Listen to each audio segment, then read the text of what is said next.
바삭바삭한 크래커스북.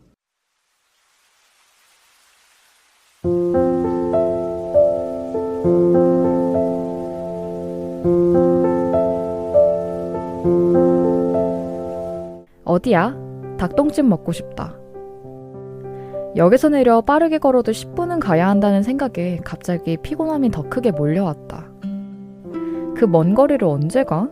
하루 종일 일하다가 지금 들어가는 거야. 너무 피곤해서 못 가. 살짝 짜증이 섞인 목소리에 엄마는 당황했는지 머쓱해하며 전화를 끊었다. 그렇게 끊긴 통화의 여운이 차가운 공기 속에서 계속 맴돌았다. 그날은 아침부터 일이 많아 늦게 들어올 거라고 이미 알려준 날이었다. 하루 종일 일하느라 지친 딸의 기분을 조금이라도 전환시켜주려고 일부러 어렵사리 꺼낸 이야기라는 걸 마음으론 알면서 내 입에선 날선말이 나갔다. 이상하게 엄마가 전화를 걸면 반쯤 삐딱한 마음이 생긴다. 서비스직에 종사하다 보면 감정적으로 부딪히면 안 되는 일이 많기에 마음속에 차곡차곡 쌓아두기만 한다. 그러다 보니 마음속 풍선은 퇴근할 때쯤엔 부풀 대로 부풀어 거대해져 있는 경우가 많다. 조금이라도 해소되지 않으면 응어리로 굳어져 버릴 마음이 집약된 풍선이었다. 이 마음 풍선에 항상 바늘을 갖다 대는 건 바로 엄마였다. 조심스레 찔러보았을 때 어떤 반응이 나올지 알면서도 끊임없이 건드렸다. 밥은 먹었는지, 무얼 먹었는지, 오는 동안 춥진 않았는지 등의 소소한 질문들로. 매일같이 일어나는 일을 물어보는 게 귀찮게 느껴져서 그때마다 나는 응 이라고만 단답형으로 대꾸했다.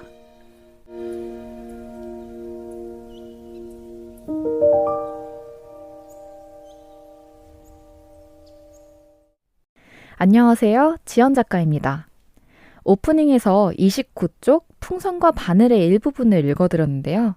평일이면 어김없이 일어나 교통수단에 몸을 맡기고 지친 마음과 함께 집에 돌아오는 자녀들이라면 누구든 겪어봤을 상황이죠. 엄마라서 편하게 대해서인지 밖에선 투정을 부릴 수 없어서인지 몰라도 엄마에게는 유독 평소 잘 하지 않는 모진 말과 짜증을 내게 됩니다. 혹은 귀찮음이 잔뜩 묻은 그런 말들도요. 엄마니까 내 상황과 마음 정도는 잘 알 거라고 생각하고 하는 말이라지만 정작 지금 엄마에 대해서 나는 얼마나 알고 있었을까요? 매번 입버릇처럼 이야기한다고 장난스레 넘기던 갱년기의 증상들은 또렷해져 갔고 자녀이자 가족인 저는 또다시 눈앞에 직면하기 전까지 모르고 있었습니다. 많은 상황들과 증상을 지나 엄마와 저 둘 다 펑 하고 터져버린 이야기를 조금 더 읽어보겠습니다.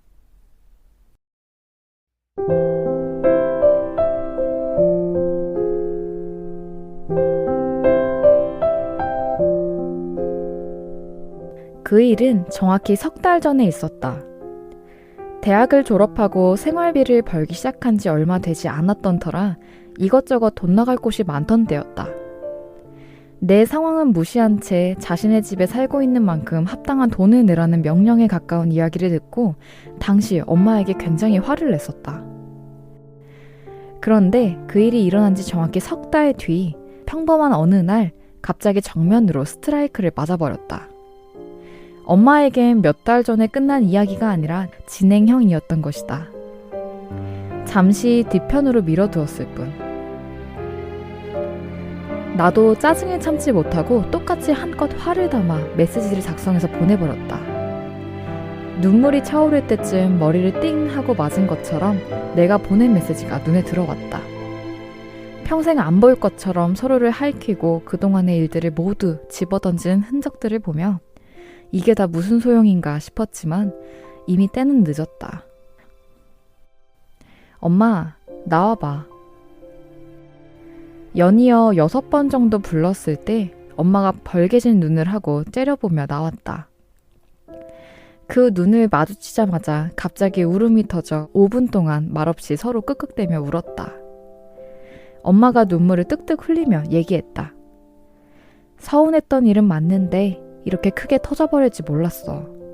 내게 좋게 이야기할 수도 있었는데 그 순간은 화가 나기 시작하니까 걷잡을 수 없이 터져버리더라.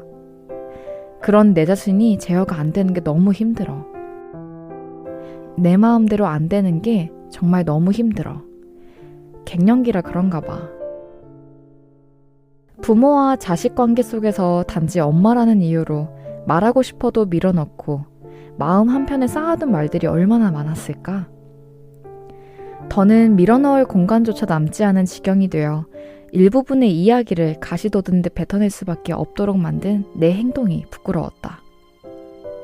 갱년기라서 그렇다는 말을 엄마가 쉽게 내뱉는다고 생각했다. 뭐만 하면 갱년기라서 그래 라고 말을 하니 이젠 핑계거리라는 생각이 들었었다. 하지만 지금에 와서 생각해보니 내가 유야무야 넘겨버리곤 했던 엄마의 말들이 일종의 신호였겠다 싶다. 차가운 아이스크림 위에 빨간 촛농이 떨어지기 시작한 케이크와 엄마를 번갈아 보며 얘기했다. 엄마, 솔직하게 얘기해줘서 고마워. 갱년기 축하해.